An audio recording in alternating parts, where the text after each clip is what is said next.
The conversation around silver and gold investing is heating up once again, and what makes this latest discussion so interesting is that it's not just about prices anymore. It's about psychology, long-term thinking, collecting, and the emotional connection people have with precious metals. In today's market environment, where silver continues hovering at historically elevated levels while gold remains strong, investors and collectors alike are asking a critical question. What exactly is driving demand, and why are so many people still buying despite volatility? The discussion began with a light-hearted moment as Harry joked about giving people one reason not to buy silver, immediately setting the tone for a conversation that was more honest and grounded than the usual hype-filled precious metals commentary seen online. Instead of pushing blind optimism, the focus shifted toward realism, discipline, and understanding why people should or shouldn't be entering the market. One of the first major themes that emerged was the idea that silver demand, at least from the perspective of local coin shops and longtime dealers, has never truly disappeared. According to Harry, even during periods when prices cooled off or enthusiasm faded online, consistent buyers kept showing up. That's a critical point because it suggests that the precious metals market has matured far beyond speculative mania. There are now long-term stackers, hobbyists, collectors, and wealth preservation advocates who continue buying regardless of short-term price swings. That distinction matters because a lot of people entered the silver market during the explosive rallies when prices surged dramatically. Many newcomers bought near the highs expecting quick profits. Some entered the market when silver crossed levels nobody thought possible just a few years earlier. Naturally, when prices pulled back afterward, disappointment followed. But Harry made an important observation. Even after the correction, silver remains at levels that would have seemed unbelievable historically. Before the massive run-up, silver had never even crossed certain thresholds in modern market history. Yet now it continues trading substantially above those old ceilings. In other words, perspective matters. For someone who bought near the absolute top, current prices may feel painful, but zooming out, the market still sits at historically strong levels. This is where the conversation became especially valuable because instead of encouraging emotional buying, the discussion turned toward cost averaging and patience. Adrian pointed out that experienced stackers understand downturns differently than beginners. When prices dip, seasoned buyers often view it as an opportunity to reduce their average cost per ounce rather than panic. That mindset separates investors from speculators. Inside the coin shop itself, the evidence of continuing demand was visible everywhere. The display cases were unusually thin. Mercury dimes, one of the most beloved forms of junk silver among collectors and stackers, had almost disappeared from inventory. Silver eagles were scarce. Gold inventory was nearly wiped out. According to the dealers, items were coming in and going right back out the door almost immediately. That kind of activity reveals something deeper happening beneath the surface of the market. Despite economic uncertainty, inflation concerns, and fluctuating prices, people still appear committed to owning physical assets. For many buyers, precious metals represent more than investments. They symbolize security, independence, and protection against uncertainty. But perhaps the most powerful part of the discussion had nothing to do with prices at all.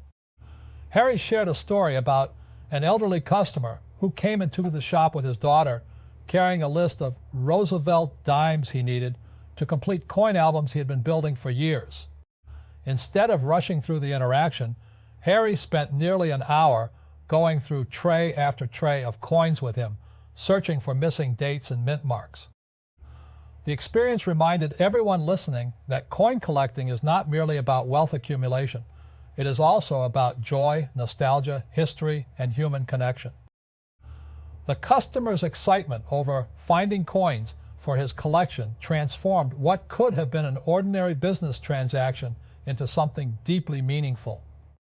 That moment highlighted a reality often forgotten during market hype cycles. Collecting coins can be fulfilling even when prices are stagnant. There's satisfaction in completing folders, finding rare dates, learning history, and appreciating craftsmanship. In an era dominated by charts, speculation, and social media predictions, the reminder felt refreshing. The conversation repeatedly returned to this balance between stacking and collecting. Some people enter the hobby through bullion investing and later become fascinated by numismatics. Others start as collectors and eventually transition into silver and gold stacking. Either path can lead to a lifelong passion. Harry emphasized that broadening one's interests within the hobby can make market volatility easier to tolerate.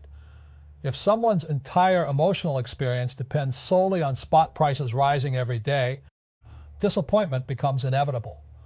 But if they also appreciate the artistry, history, and challenge of collecting, the hobby remains enjoyable regardless of market conditions. That philosophy appears increasingly important today because social media has created unrealistic expectations around precious metals investing. Many influencers present silver as a guaranteed fast path to wealth. Some promote dramatic price targets without discussing risk management or time horizons. The result is that inexperienced buyers often enter the market expecting immediate gains. The dealers pushed back strongly against that mentality. Again and again, they stressed that precious metals should be viewed as long-term holdings, not short-term trades, not get-rich-quick schemes, long-term stores of value. Adrian explained that buyers should work within a budget and stick to a plan rather than chase emotional highs during price spikes. Even individuals with significant financial resources benefit from disciplined purchasing strategies. Markets move in cycles, and emotional decisions often lead to regret. Harry reinforced that point with a story about a young man who wanted to put house savings into silver because he distrusted banks. The man planned to buy a home within a year and believed precious metals would protect his money better than cash. Instead of encouraging the purchase, the dealers advised him against it. That honesty stood out because it directly contradicted the stereotype that coin dealers simply want to sell more metal no matter what. Harry explained that short-term financial goals and volatile assets are a dangerous combination. If someone needs money for a house, a car, or another major purchase within a year or two, exposing those funds to market swings creates unnecessary risk. The key message was simple. Precious metals are not appropriate for every financial situation. That's a reality often ignored during bullish markets. Silver and gold can fluctuate significantly over short periods. While long-term investors may tolerate volatility, someone depending on those funds for a near-term obligation could face serious consequences if prices decline at the wrong moment. Interestingly, the discussion also touched on inflation and purchasing power. One participant pointed out that inflation, while frustrating, is at least relatively predictable in the short term compared to volatile markets. Losing a few percentage points to inflation over a year may actually be preferable to risking much larger losses in a speculative asset during that same time frame. That nuanced perspective gave the conversation credibility because it acknowledged that precious metals are tools, not magical solutions. They serve specific purposes within a broader financial strategy. At the same time, the enthusiasm surrounding the hobby itself remained undeniable. The shop's inventory of collectible coins revealed the incredible diversity within numismatics. Seated Liberty coins, 2-cent pieces, 3-cent pieces, world coins, pattern coins, and vintage silver all represented pieces of history that continue attracting passionate collectors. One particularly memorable example involved a customer purchasing an old coin from a small Mexican town because his wife's family originated there. That story perfectly illustrated how coins often carry emotional and cultural significance beyond intrinsic metal value. These personal connections are part of what keeps the hobby alive across generations. The discussion also explored how many collectors first became interested through seemingly simple coin programs. State quarters, penny folders, and coin albums introduced millions of Americans to collecting.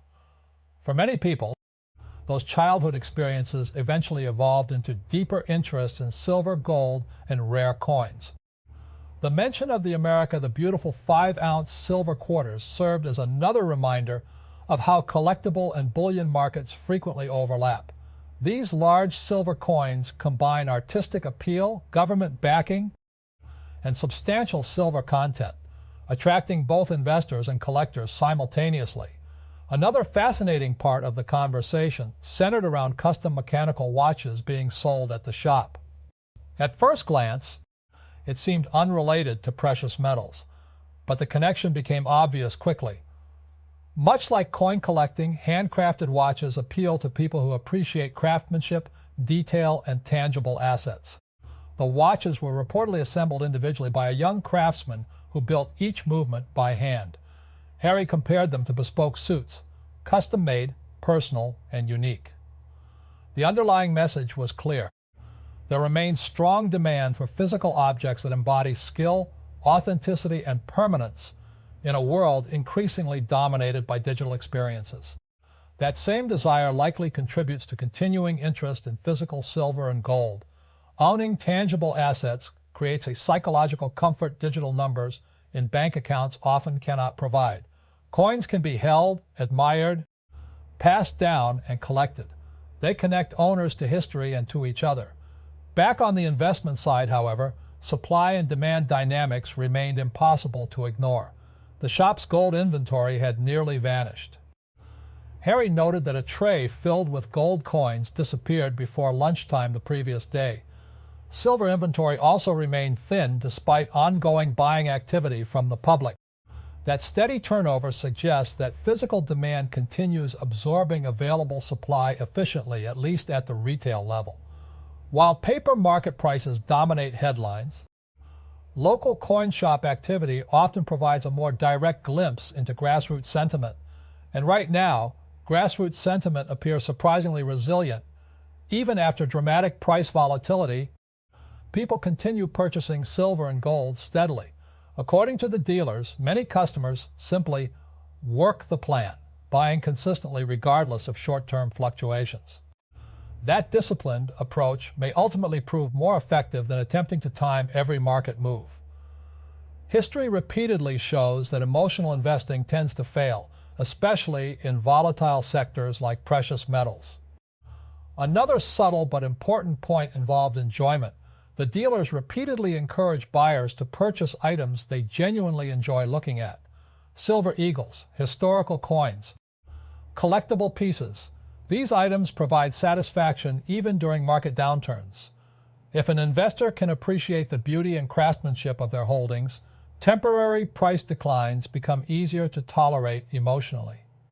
That advice reflects a deeper understanding of human psychology. Investing is not purely mathematical. Emotions inevitably play a role. People who love what they own are often less likely to panic during corrections. Time horizon also emerged as one of the most critical factors throughout the conversation. Precious metals investing, according to the dealers, should ideally involve multi-year or even multi-decade thinking. Attempting quick flips exposes buyers to unnecessary risk. Long-term holders, however, may benefit from the enduring historical role silver and gold have played as stores of value. That doesn't guarantee profits, of course, but it does align expectations with reality. The conversation avoided sensational predictions entirely.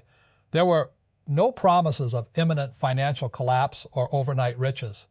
Instead, the tone remained grounded, practical, and surprisingly balanced. Even the humor throughout the discussion reinforced authenticity.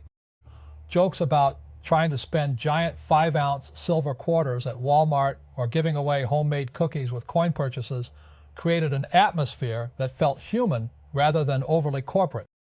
That authenticity matters in today's financial media environment, where many content creators rely on fear and hype to generate clicks. In contrast, this discussion focused on education, caution, and community. Community itself appeared to be a major theme. Subscribers were thanked repeatedly. Customers were treated like family.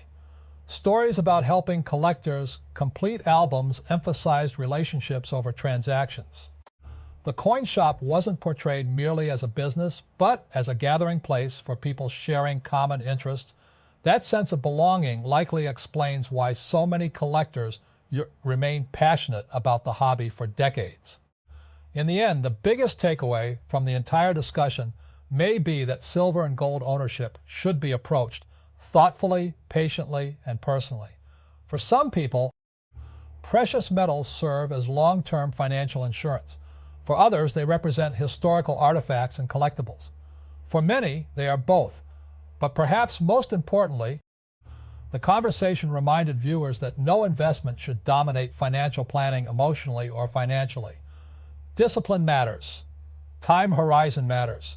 Budgeting matters. And understanding why you are buying matters most of all. Whether someone is stacking bullion, collecting Roosevelt dimes, searching for rare world coins, or simply admiring the craftsmanship of a silver eagle, the experience becomes far more rewarding when driven by genuine appreciation rather than fear or speculation. That's ultimately what separated this discussion from so much of the noise surrounding precious metals today. It wasn't about panic. It wasn't about hype. It was about perspective, patience, and passion. And in a market increasingly fueled by emotional extremes, that kind of balanced thinking may be more valuable than silver itself.